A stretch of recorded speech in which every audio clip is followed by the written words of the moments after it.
Id-Direttorju ta' Kittieba Maltin huwa inizjattiva elettronika ta' HELA, il-Hub for Excellence in the Literary Arts. Permezz ta' din l-inizjattiva, awturi Maltin qed jingħataw viżibilità akbar, kemm lokalment kif ukoll internazzjonalment. L-idea tad-direttorju nibtet għax wieħed mill-għanijiet illi għalih twaqfet il-Fondazzjoni HELA kien illi nżidu u nwessaw l-aċċess u anke l-għarfien tal-wirt letterarju Malti. Allura b'dan għal-mod permezz ta' dan id-direttorju fejn hemmhekk jittellaw il-kittieba u x-xogħlijiet tagħhom u kull min jixtieq jista' jaċċessa s-sit u jara il-profil u l-bibliografija ta' dawn il-kittieba Maltin. Din hija inizjattiva tal-Fondazzjoni HELA illi imbagħad ħadmet mal-web developers biex wasalna għal prodott finali li issa jinstab fuq helamalta.com.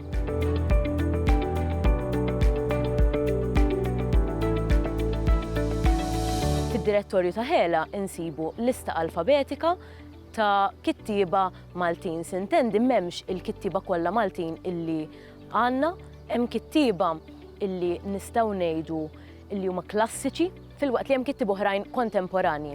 Għal kull kittieb li hemm għandna il-bionota, ġifieri qegħdin nitkellmu fuq il-kittieb innifsu, fuq ix-xogħlijiet tiegħu imma kitba hemmhekk nistgħu naqraw nota dwaru. Imbagħad wara hemm lista ta' xogħlijiet ta' dan il-kittieb skont is-sena illi nkitbu fiha, naraw jekk hemm xi traduzzjonijiet illi saru ta' dan ix-xogħol, jekk il-kittieb innifsu ittraduċix xi xogħlijiet ta' ħaddieħor u anke jekk ix-xogħlijiet infushom ħadu xi premji u affarijiet bħal dawn.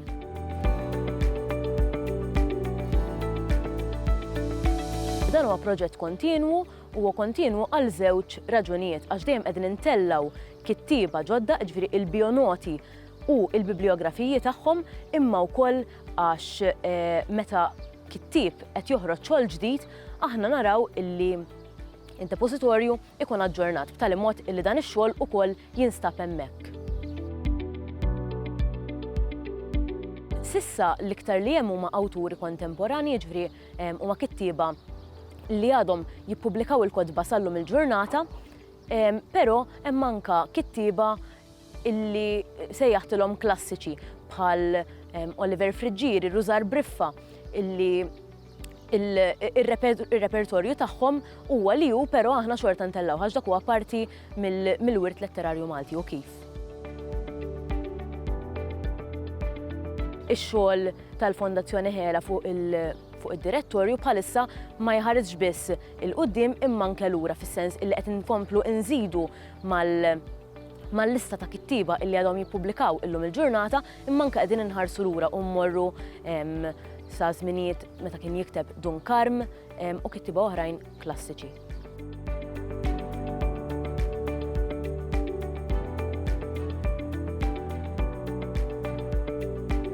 L-għan tal-proġett huwa illi ikonna post wieħed qiegħed online, ġifieri huwa aċċessibbli għal kulħadd illi fih nistgħu insibu dawn il-kittieba Maltin u x-xogħlijiet tagħhom. B'dan il-mod huwa aċċessibbli mhux biss għal nies minn Malta imma anke għandu valur nistgħu ngħidu forsi fuq livell anke internazzjonali fis-sens illi min irid jista' jara dawn il-kittieba Maltin u x-xogħlijiet tagħhom. B'dan il-mod nerġgħu lura għal punt oriġinali l-għan ta' HELA, l-għan tal-Fondazzjoni HELA illi qegħdin inżidu u nwessaw l-għarfien u l-aċċess għall-wirt letterarju Malti.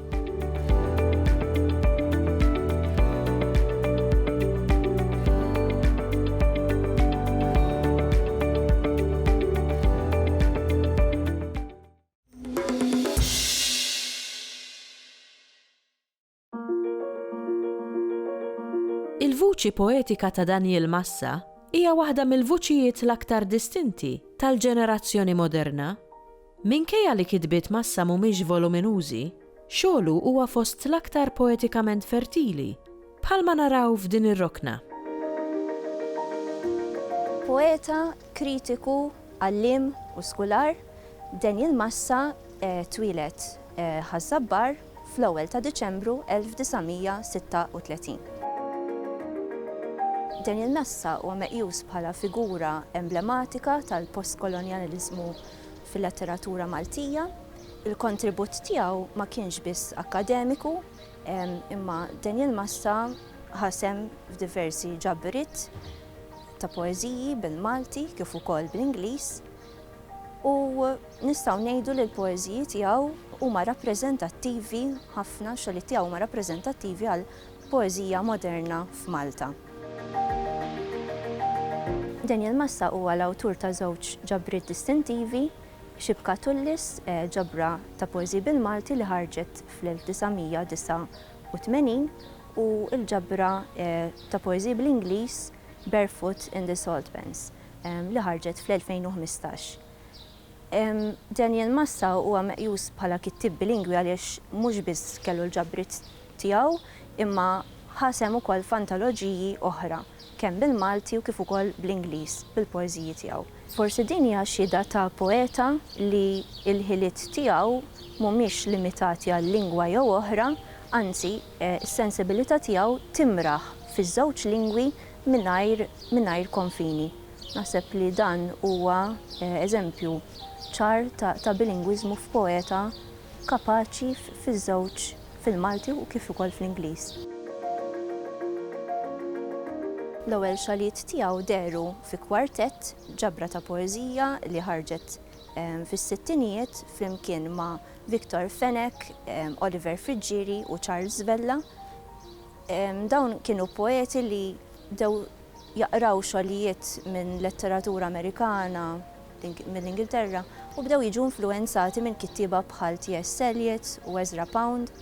Bil-qari tagħhom u bil-kitba tagħhom rridu allura nies bħal Daniel Massa u l-kontemporani tiegħu rridu li jagħtu nifs ġdid lill-poeżija Maltija.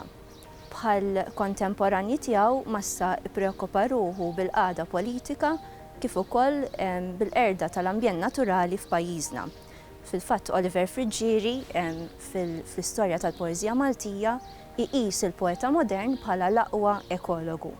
Jiena naħseb li huwa kumment f'waqtu għaliex fil-fatt nies bħal Daniel Massa, il-poeta modern kien qed iħares fl-ambjent il-pajsaġġ bil-kelma tiegħu, imma fl-istess waqt ukoll kienet qed jitgħallem il-kelma u l-lingwa li kienet joffrilu il-pajsaġġ Malti.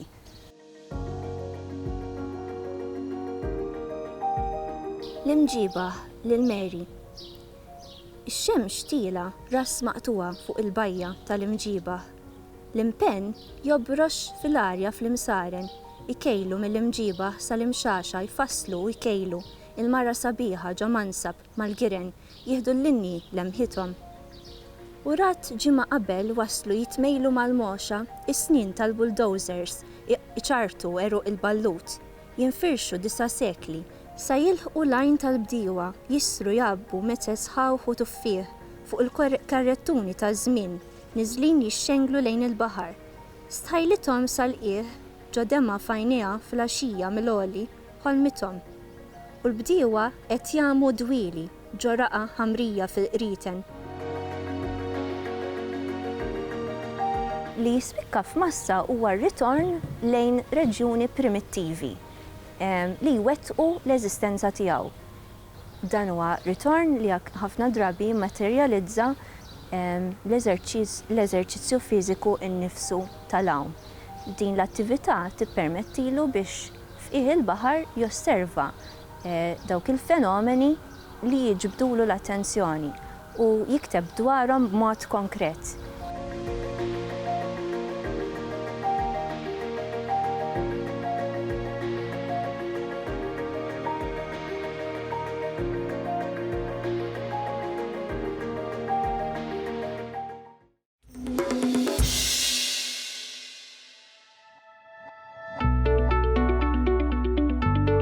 Ir-riċerkatur Dr. Mario Cassar ġabar id-dati ewlenin marbuta mal-istorja tal-lingwa u tal-letteratura Maltija f'pubblikazzjoni mdaqsa. Dr. Kassar laqa l-istedina tagħna sabiex jieħodna fuq vjaġġ lura fis-snin formattivi tal-sinna. Dal-ktieb beda b'mod l-iktar modest fis-sena 2002, ġifieri 20 sena ilu. Kont ikkompilajt ktejjeb xkejken għall-laqda tal-Malti Università li fi appuntu kien fiha il-bidu ta' din il-kronoloġija. Ma' żmien deret verżjoni ħafna iktar ridotta fuq is-sit elettroniku tal-Akkademja tal-Malti, illustrata wkoll bl-istampi, il-ktejjeb ma kienx fih stampi, ma kienx fih ritratti. Sakemm mbagħad ġiet l-opportunità, il-Heritage Malta kienu ikkontattjawni laqda tal-kittieba tal-Malti, illum magħrufa bħala l-Akkademja tal-Malti fis-sena 2020 kienet ħatagħlaq il-100 sena mitwaqqif tagħha. U nerġa' ngħid il-Heritage Malta avviċinawni u qalu li jekk irrid nippubblika din il-kronoloġija issa aktar vasta, aktar dettaljata magħhom. Sfortunatament minħabba il-COVID waqaf kollox u kellna nipposponu il-proġett tas-sena ta' wara. Fis-sena 2021 bdejna x-xogħol. Ħabat tajjeb ukoll għaliex għax fis-sena 2021 kien ukoll il-100 anniversarju tal-mitfassil tal-alfabet modern Malti mill-istess għaqda tal-kittieba tal-Malti. Ġifieri dan kien bażikament proġett li ħdimna fuqu mal-Heritage Malta, ovvjament flimkien mal-kollaborazzjoni mal-Akkademja tal-Malti nfisha. Ir-riċerka ilha sejra issa kważi 20 sena. Matul is-snin ikkonsultajt diversi kotba, diversi teżijiet, kull dettall, kull biċċa informazzjoni li nsiba interessanti, li nsiba relevanti mar-riċerka tiegħi kont ninfilsa, dejjem naġġorna x-xogħol, wara kollox dan huwa xogħol li fil-fatt għadu għaddej. Sewwa, imma naħseb li biż-żmien ikkompilajt informazzjoni biżżejjed biex l-iskop tal-proġett ikun iktar vast. Sintendi l-istorja tal-Ilsienu tal-Letteratura Maltija kontemporanja, forsi mis-seklu 20 law, mill-bidu tas-seklu 20 law, hija pjuttost komprensiva u dettaljata ħafna, imma kif tista' tobsor informazzjoni dwar l-istorja bikrija tal-Malti, speċjalment qabel il-miġja tal-ordni, hija iktar skarsa. U fil-fatt konna nammettu li dak li għandna, l-informazzjoni li għandna fuq l-istorja tal-isem Malti qabel il-miġja tal-ordni għadha pjuttost skarsa u għadna qed infittxu fuqha. Il-ktieb tiegħi mhuwiex ktieb li tqgħod taqrah bħal novella jew storja, huwa ktieb ta' riċerka, huwa ktieb biex tikkonsultah. Bażikament ir-riċerkatur jista' jgħid pereżempju ħanara x'kitbu l-barranin fuq il-Malti qabel il-miġja tal-ordni u jfittex mela l-entraturi ta' qabel l-1530 għax l-ordni ġew il-kavallier ġew fil-1530 isib qabel dak il-perjodu u jara x'kienet jinkiteb jew x'kienu qegħdin jgħidu fuq il-Malti f'dak il-perjodu. Jew inkella nista' ngħid ħalli nara x'kotba ta' poeżiji jew x'kotba ta' novelli u romanzi kienu qegħdin joħorġu f'nofs is-seklu 19. Allura inti tfittex 1840, 1850 u 60 u tkun u tieħu idea approssimattiva ta' x'kienet jinkiteb dak iż-żmien. Hawnhekk jiena ma ipprovajt ninkludi mhux biss il-kittieba l-kbar, imma anke l-kittieba minuri għax jidhirli li anki kittieba li ma tantx huma daqstant magħrufin naħseb jistħoqilhom xi forma ta' rikonoxximent ukoll.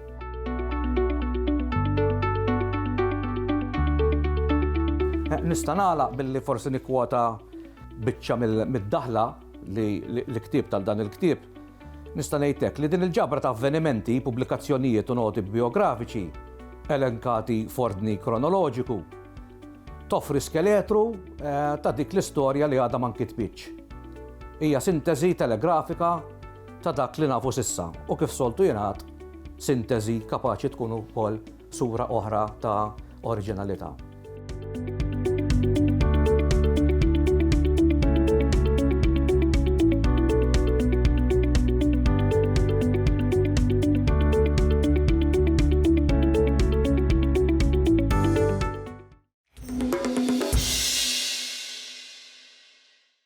Se jkollna festa kbira, ikel xorb mimli ċestun. Fost il-ġeneri tal-kant popolari, ma nistawx ma nsemmux il-ballati. It-tim tagħna ltaqa' ma' riċerkatriċi żagħżugħa Etienne Camilleri sabiex jiskopri dan il-ġeneru aktar mill-qrib. Juri huwa li sbaħ fost ix-xhur, sbejħ għall-art u sbejħ għall-kura. Il-ġeneru tal-ballata fih innifsu jirrakkonta ġrajja. Tajjeb li ngħidu li dan il-ġeneru għadda minn diversi bidliet. Laħaq il-qofol tiegħu fl-era romantika u kien imsejjaħ ukoll bħala ġeneru tar-romanza. Issa il-ġeneru tal-ballata ma kellux għamla fissa, imma ħafna drabi kien jinkiteb bis-settenarju jew bl-endekasillabu. Issa, apparti minn hekk tajjeb li ngħidu li l-ballata fiha nnifisha l-element ewlieni tagħha matul iż-żmien baqa' dejjem l-element narrattiv li hija versifikazzjoni narrattiva. U ħafna drabi tirrakkonta it-tiġrib tal-ħajja, l-imħabba u l-intriċċi tagħha u elementi nazzjonali. Issa bħala għanijiet għandna diversi għanijiet qodma li għaddew matul is-snin. Fosthom insibu l-Arusa tal-Mosta sewwa li hija waħda mill-eqdem. L-Arusa tal-Mosta tirrakkonta ġrajja ta' din l-Arusa li nsterqet mit-torok fil-jum tat-tiġ tagħha. Apparti minn hekk imbagħad hemm l-għanja tal-awditur sewwa li tirrakkonta ġrajja ta' kif it-traditur iħallas għal emilu. Hemm ukoll id-delittu l-mewt ta' Pawlu t-Tork kif ukoll il-fatt ta' De Martino ta' Giuseppe Xiberras. U forsi għanja li aħna familjari aktar magħha jista' jkun li hija Katrin tal-Imdina minħabba li tiġi magħalma fl-iskejl sekondarji tagħna. Jinħassu wkoll sforz minn kittieba u poeti romantiċi moderni kif ukoll kontemporani biex jiktbu f'din l-iskema tal-ballata. Fosthom insibu il-Bejta fis-sur ta' Anton Buttigieg u l-Imħabba ħaqqu mewt ta' Carmenu Vassallo. Tajjeb li ngħidu li ħafna minn dawn il-ballati jirrakkontaw ġrajiet taqtil jew inkella ta' mħabba u f'ċerti każi insibuhom it-tnejn flimkien.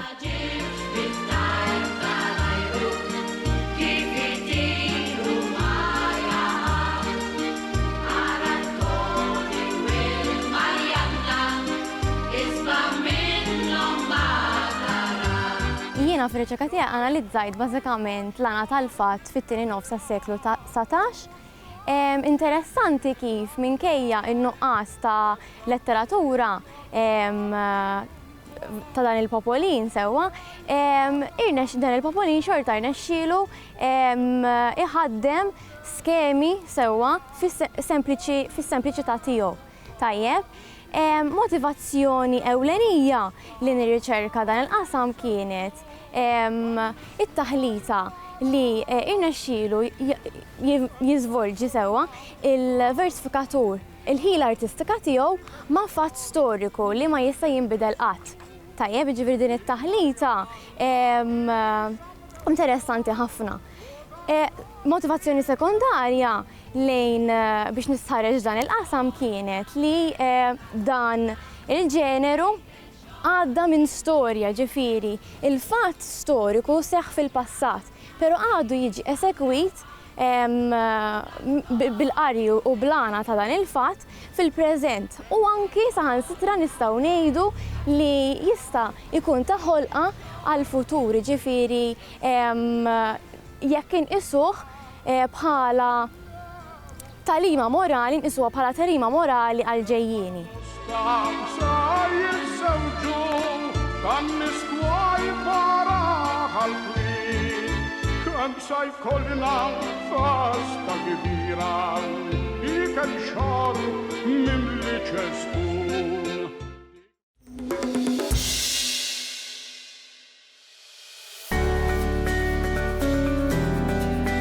Fost il-ħafna inizjattivi tal-Aġenzija Nazzjonali tal-Litterizmu favur il-qari, nistgħu nsemmu dik tal-Ambaxxaturi tal-qari.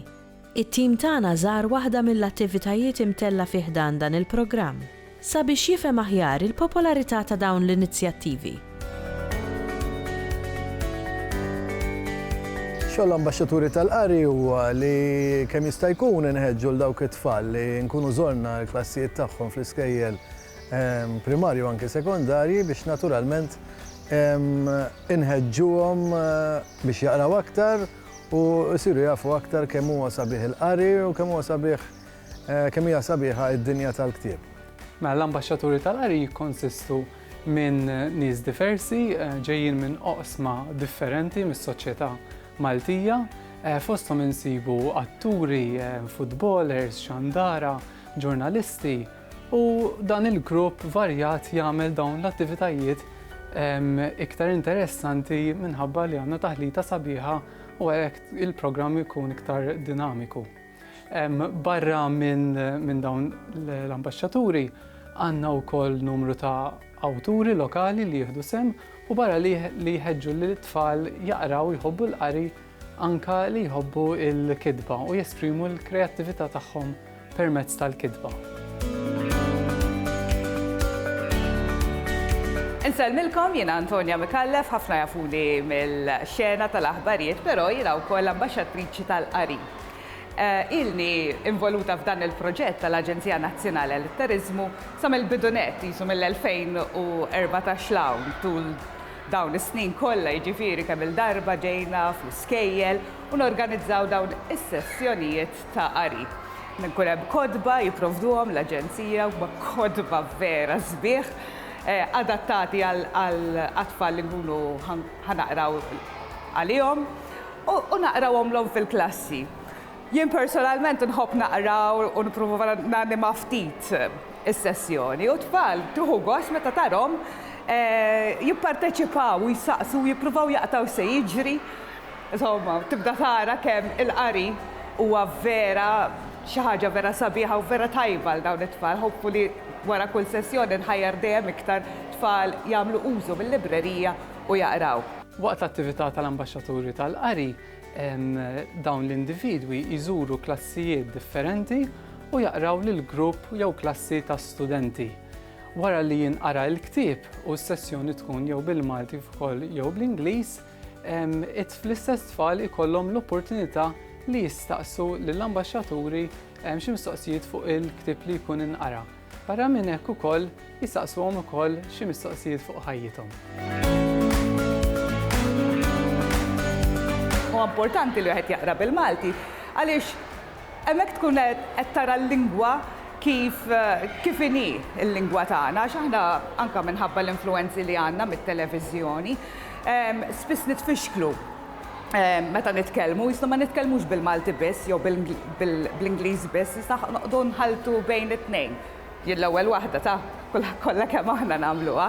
Però il-qari huwa importanti jieħdok f'dinja kompletament differenti minn dik li ngħixu fiha, jħallik liberu li timmaġina dak li qiegħed taqra u fl-istess ħin tistrieħ u titgħallem għax ejja ngħiduha kif inhi nsallhom il-ġurnata ġieli naqra xi ħaġa jkun hemm kelma inkun smajta l-ewwel darba u mmur nfittixa biex nara x'inhi. Allura l-qari huwa minniera ta' affarijiet ta' ġid li jista' jissarraf għall-persuna. Sentama li ħafna aktar minnkom id-dar li qed taraw dan il-messaġġ taqbdu ktieb u taqrawh.